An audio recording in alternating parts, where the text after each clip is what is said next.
Основная приоритетная задача нашего института – это разработка современных таких программных продуктов, IT-решений, IT-продуктов, лингвистических ресурсов для татарского языка. Turklang 7, то есть машинный переводчик, который помогает переводить между тюркскими парами 7 языками с русского, то есть русско-тюркской пары. В рамках этого переводчика, как раз, вернее, в рамках этого проекта как раз есть башкирский язык. Это и татарский, казахский, там, башкирский, крымско-татарский, чулбашский. На дворе у нас 21 век. Появляются там современные гаджеты, устройства, смартфоны. То есть для них тоже нужно было реализовывать, то есть разрабатывать, там, например, татарскую клавиатуру, там, электронные мобильные приложения. И то есть в этом направлении мы тоже работаем.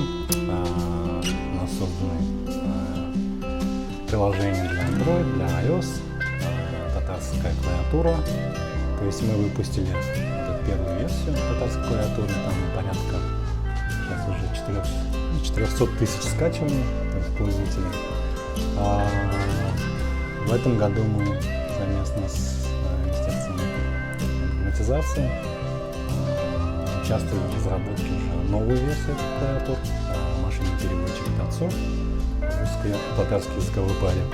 То есть это как бы аналог нейросетей или нейронов мозга человека. Да? То есть, например, когда вы ребенка там показываете там кошку, один раз, два раза, три раза показали, да, и потом ребенок, в принципе, способен отбирать, то есть распознавать эту кошку среди там сотен других кошек, да, там, или собак даже там. Во-первых, это первый нейросетевой такой переводчик, то есть мы раньше выпустили, чем Яндекс.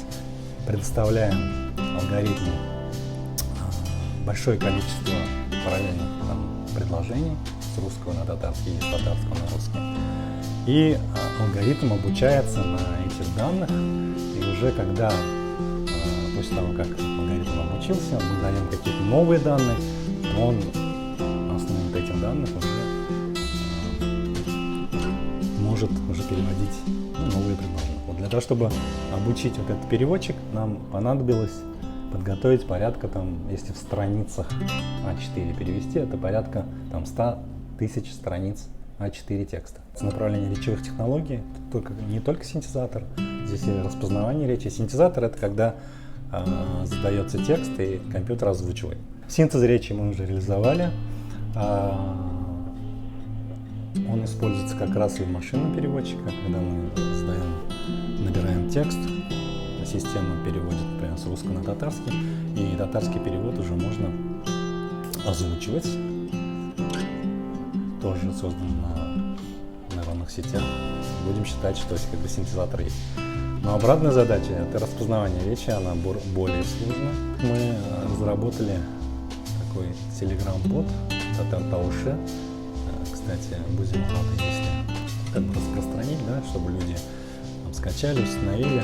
Такое приложение интересное, то есть там дается фрагмент, там предложение, человек просто записывает, озвучивает то, что там дано, ну и заодно как бы может проверить свое произношение, как озвучил. Да. И это тем самым нам будет помогать.